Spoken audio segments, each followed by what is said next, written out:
नमस्कार बच्चों, आपको रहीम के दोहे पसंद आए होंगे। उसमें से कुछ प्रश्न भी मैंने दिए थे, क्या आपको उत्तर मिले? Did you get the answers? Okay, अच्छा चलो अब हम आगे की दोहे को पढ़ेंगे। बच्चों 14 दोहा कुछ इस प्रकार है। चित्रकूट में रेमी रहे रहीमन आवत नरेश, जा पर विपदा परत है सो आवत यह देश। चित्रकूट में रेमी रहे रहीमन आवत नरेश, जा पर विपदा परत है सो आवत यह देश। सबसे पहले चित्रकूट की विशेषता जानेंगे। चित्रकूट एक सुंदर रमणीय स्थल है जहाँ राम वनवास के समय रहे थे। चित्रकूट एक सुंदर रमणीय स्थल है जहाँ राम अवध के नरेश यानी राजा, अवध के राजा राम अपने घर छोड़कर 14 वर्ष के लिए वनवास से जाना पड़ा, तब वे इसी सुंदर स्थल पर रहे थे। तो उतना ही सुंदर शांत वातावरण है चित्रकूट में। आइए देखें, चित्रकूट में रेमी रहे मीन्स रहते थे कौन?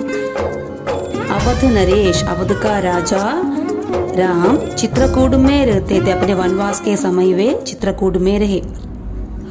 रहीम जी कहते हैं कि जहाँ पर विपदा परत है, विपदा यानी विपत्ति, विपदा यानी विपत्ति, जिस पर विपत्ति आती है सो आवत चित्रकूट। सो मीन्स वह, आवत मीन्स आना।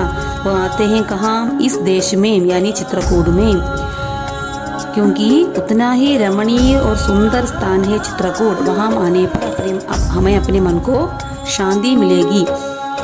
इससे पहले राम भी वहाँ आए थे। तो रहीम जी कहते हैं कि चित्रकूट में राम अपने मन की शांति के लिए आए थे और उसी प्रकार जिस पर भी विपत्ति आते हैं वो क्या करते हैं? ये चित्रकूट में आकर रहते हैं। चित्रकूट में रेमी रहे रहीमन आवत नरेश यानी राजा, जा पर विपदा परत है सो आवत यह देश। चित्रकूट जैसे रमणीय स्थल में अवध नरेश यानी राजा राम वनवास के समय आए थे। इसलिए आए थे बच्चों, अपने मन को कुछ शांति देने के लिए। कवि कहते हैं कि जिस प्रकार विपत्ति आती है तो लोग क्या करते हैं? चित्रकूट में आकर रहना चाहते हैं। अगला दोहा, दीरख दोहा अर्थ के आखर थोरे आई, जो रहीम नट कुंटली सिमटी कूदे चढ़े जाए। दीरख दोहा अर्थ के आखर थोरे आई, जो रहीम नट कुंटली सिमटी कूदे चढ़े जाए। इस दोहे में रहीम जी दोहे की विशेषता बताते हैं। हमें पता है कि दोहा देखने में बहुत छोटा होता है, 2 लाइन वाला होता है, लेकिन उसका अर्थ गहरा होता है। रहीम जी यहाँ दोहे की विशेषता बताते हैं। रहीम जी कहते हैं कि दीरख दोहा अर्थ के, दीरख यानी दीर्घ बड़ा, अर्थ यानी अर्थ मीनिंग, आखर थोरे, आखर यानी अक्षर लेटर्स, थोरे यानी थोड़े। तो रहीम जी कहते हैं कि दीरख दोहा अर्थ के, दोहे का अर्थ दीर्घ यानी बड़ा होता है, उसका आखर थोरे, लेकिन उसका अक्षर थोड़ा ही होता है, बहुत कम होता है। दिखने में अक्षर बहुत कम होते हैं, लेकिन उसका अर्थ विशाल यानी गहरा होता है। रहीम जी एक उदाहरण भी देते हैं। वे कहते हैं कि वे नट, हमें पता है कि नट यानी बाजीगर, हमेशा सर्कस में हम देखते हैं बाजीगर, वो क्या करते हैं? बहुत सारे कमाल करते हैं। यहाँ भी रहीम कहते हैं कि नट कुंटली सिमट कर, बाजीगर कुंटली यानी गोल घेरा बनाकर अपने शरीर को सिमट कर, सिमटना यानी सिकोट कर क्या करते हैं? कूदते हैं, इस गोल घेरे से बाहर कूदते हैं, आसानी से कूदते हैं। देखने में बहुत मुश्किल लगता है, लेकिन वह आसानी से अपने शरीर को सिकोड़ कर, सिमट कर क्या करते हैं? इस गोल घेरे में से बाहर निकलते हैं। उसी प्रकार दोहा देखने में बहुत छोटा होता है, उसका अक्षर बहुत कम होते हैं, फिर भी उसका अर्थ गहरा होता है। तो बच्चों, दोहा कैसा होता है? देखने में अक्षर थोड़ा होता है, उसके लेटर्स बहुत कम होते हैं, लेकिन वह उसका अर्थ बड़ा होता है। जिस प्रकार नट यानी बाजीगर अपने शरीर को सिकोड़कर गोल घेरा बनाकर आसानी से बाहर आते हैं, उसी प्रकार है दोहा भी देखने में बहुत छोटा दिखता है, फिर उसका अर्थ गहरा होता है। बच्चों, अब हम छठे दोहे पर चलेंगे। धनी रहीम जल पंग के लघु जीव पियत अखाय, उदति बढ़ाई कौन है जगत पीवा सो जाए। एक बार फिर, धनी रहीम जल पंग के लघु जीव पियत अखाय, उदति बढ़ाई कौन है जगत पीवा सो जाए। बच्चों, इसमें रहीम जी पंग जल यानी कीचड़ मड कीचड़ के जल के बारे में बताते हैं। वो कहते हैं कि धनी जल पंग के, पंग यानी कीचड़ के जल धन्य है, पुण्य है, पवित्र है, क्योंकि लेखु जीव, लेखु यानी छोटे जीव, आपको पता है प्राणी जीव, लेखु जीव पियत अखाय, प्यास को अखाय बुझाते हैं। ये कीचड़ का पानी देखकर हमें बुरा लगता है, हम कीचड़ के पानी पसंद नहीं करते, लेकिन कवि कहते हैं कि कीचड़ का पानी पुण्य यानी पवित्र है, क्योंकि इसमें अनेक लेखु जीव जीते हैं, उनमें से पानी पीकर अपने प्यास को बुझाते हैं। इसलिए रहीम जी कहते हैं कि कीचड़ यानी पंग का जल धन्य है।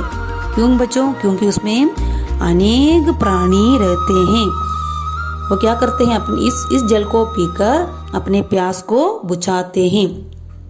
दूसरा लाइन देखो, उदधि बढ़ाई कौन है। उदधि यानी, उदधि अर्थ समुद्र, उदधि बढ़ाई कौन है। समुद्र कितना भी बड़ा हो, हमें पता है कि समुद्र विशाल है, वो कितना भी बड़ा हो, समुद्र कितना भी बड़ा हो, पियत जगत पिवासो जाए, जगत का पिवासो यानी प्यास, वह बुझा नहीं सकते। समुद्र का पानी खारा होता है, हमें पता है समुद्र का पानी हमेशा खारा होता है, इसलिए किसी की प्यास नहीं बुझा सकती, यानी जगत का प्यास नहीं बुझा सकते। इसलिए बच्चों, बड़ों को देखकर छोटे की निंदा मत करो, छोटे हो या बड़े उसका अपना महत्व होता है।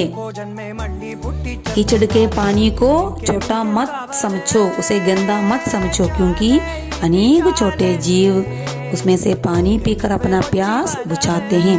समुद्र इतना बड़ा होने से भी कोई लाभ नहीं, क्योंकि उसका पानी खारा होता है और दूसरों के लिए पीने के योग्य नहीं है। दूसरा अर्थ यह है कि मनुष्य को ऐसा कार्य करना चाहिए उसमें परोपकार की भावना हो। हमेशा हमें ऐसा कार्य करना चाहिए कि उसमें परोपकार की भावना हो। अगला दोहा, नाद रीची तन देत मृग, नर धन हेत समेत, ते रहीम पशु से अधिक रीच हो कछु न देत। नाद रीची तन देत मृग, नर धन हेत समेत, ते रहीम पशु से अधिक रीचहु कछु न देत। इसकी भाषा व्रज भाषा है, इसलिए कुछ कठिनाई महसूस होती है। नाद रीची तन देत मृग, यहाँ मृग यानी हिरण। नाद रीचना मीन्स मुक्त होना, मोहित होना, तन यानी शरीर। तो देखो, नाद रीच कर, तो हम सबसे पहले नाद की ओर जाएंगे। नाद यानी आवाज, साउंड। नाद रीची तन देत मृग, अर्थात नाद की आवाज सुनकर या ध्वनि सुनकर उसमें मोहित होकर मृग यानी हिरण अपने शरीर को छोड़ते हैं, अपने प्राण को छोड़ते हैं। बच्चों, नाद यानी हिरण को पकड़ने के लिए शिकारी लोग एक प्रकार की आवाज की जाती है जंगल में। इस प्रकार वह हिरण को जाल में फंसाते हैं।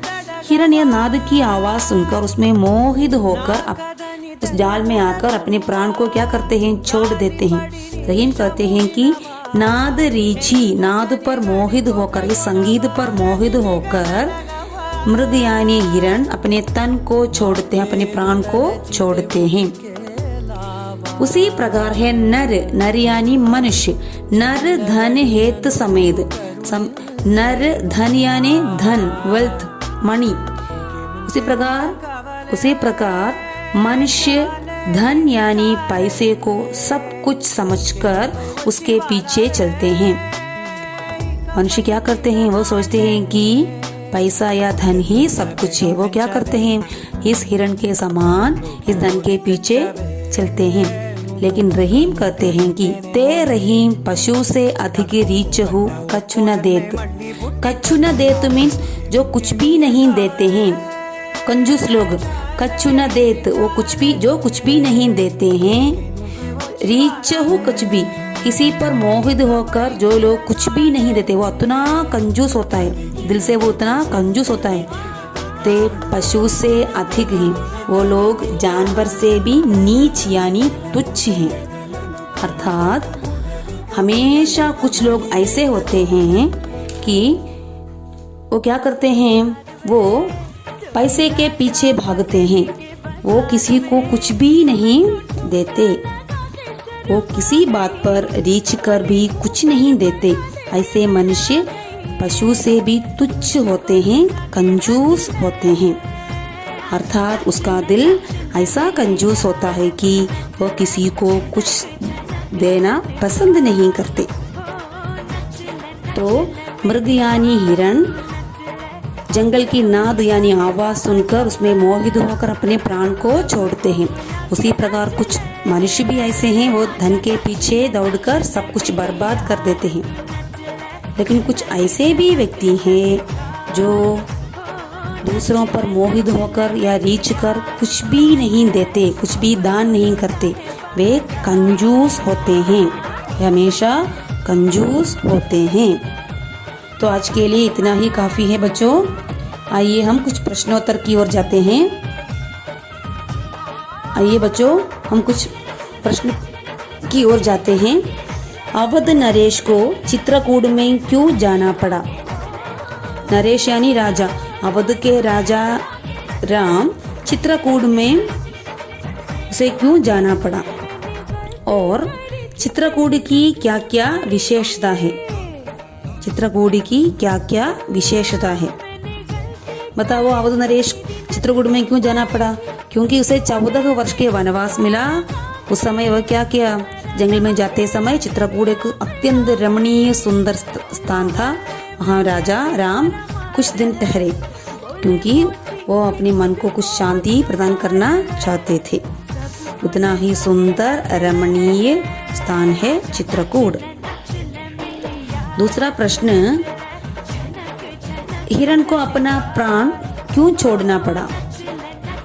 हिरण को अपना प्राण क्यों छोड़ना पड़ा?